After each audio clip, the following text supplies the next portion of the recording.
ஸ்ரீ கார்த்திகை புராணம் 15ஆம் அத்தியாயம். விளக்கு ஏற்றப்பட்டதும் எலி அதன் முந்தைய பிறப்பை நினைவில் கொண்டு மனித வடிவத்தை எடுத்தது.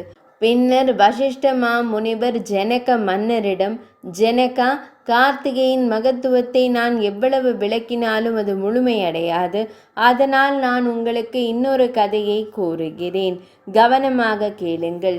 இந்த மாதத்தில் ஹரிநாமத்தை கேட்பதும் ஜபிப்பதும், சிவகேசவத்தில் விளக்கு வழிபாடு செய்வதும், புராணங்களை படிப்பதும் அல்லது கேட்பதும், மாலையில் தெய்வங்களை தரிசனம் செய்வதும், அவ்வாறு செய்ய இயலாதவர்கள் காலத்தின் சட்டத்தால் துன்புறுத்தப்பட்டு நரகத்தில் துன்புறுத்தப்படுவார்கள். கார்த்திகை மாதத்தின் 12ஆம் நாளில் பகவான் ஸ்ரீஹரியை முழு பலத்துடன் வழிபடுபவர்கள் அக்ஷய புண்ணியத்தை அடைவார்கள்.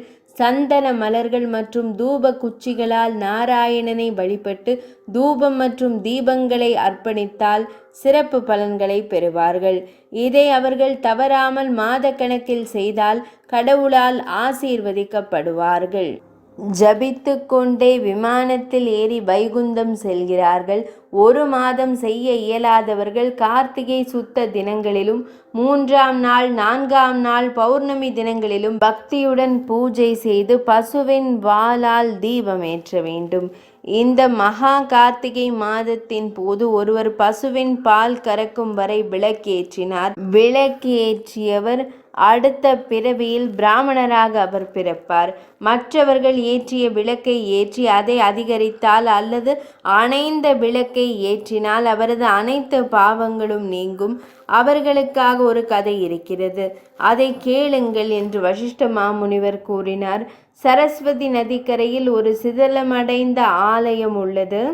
கர்ம பக்தனும் கருணை உள்ளம் கொண்டவருமான ஒரு யோகி அந்த ஆலயத்திற்கு வந்து கார்த்திகை மாதம் முழுவதும் புராணங்களை படிப்பதில் செலவிட முடிவு செய்தார். பாழடைந்த ஆலயத்தை சுத்தம் செய்து நீரால் சுத்தம் செய்து துளிகளை தெளித்தார். அருகிலுள்ள ஒரு கிராமத்திற்கு சென்று பிரமிதங்களை கொண்டு வந்து மலர் மாலையை செய்து 12 விளக்குகளை ஏற்றி இறைவனை வணங்கி புராணங்களை பக்தியுடன் படித்தார்.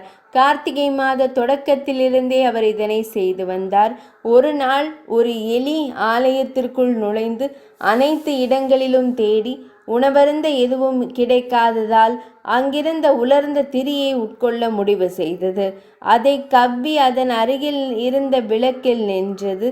இறுதியாக கவ்வி எரிந்த திரி அணைந்த திரியுடன் இணைந்து தீப்பிடித்து ஒளிர்ந்தது. அது கார்த்திகை மாதத்தின் தொடக்கமாகும்.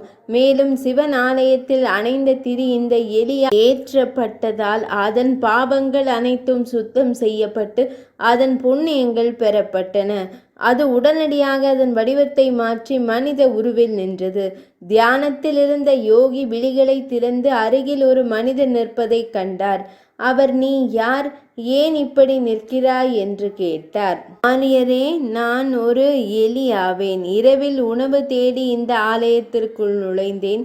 இங்கேயும் எதுவும் கிட்டாததால் நெய் வாசனையுடன் கூடிய ஒரு உலர்ந்த குச்சியை ஏற்றி அதை உட்கொள்ளும் நம்பிக்கையில் அதன் அருகில் இருந்த விளக்கின் அருகே நின்றேன். அதிர்ஷ்டவசமாக அந்த குச்சியின் ஒளியால் என் பாவங்கள் சுத்தம் செய்யப்பட்டன. நான் உடனடியாக என் முந்தைய பிறவிக்கு திரும்பினேன். ஆனால் மகா முனிவரே, நான் ஏன் எலியாக பிறக்க வேண்டியிருந்தது என்பதற்கான காரணத்தை எனக்கு விளக்குங்கள். பின்னர் யோகி ஆச்சரியம் கொண்டு தனது தெய்வீக பார்வை மூலம் அனைத்தையும் அறிந்து, உங்கள் முந்தைய பிறவியில் நீங்கள் ஒரு பிராமணராக இருந்தீர்கள்.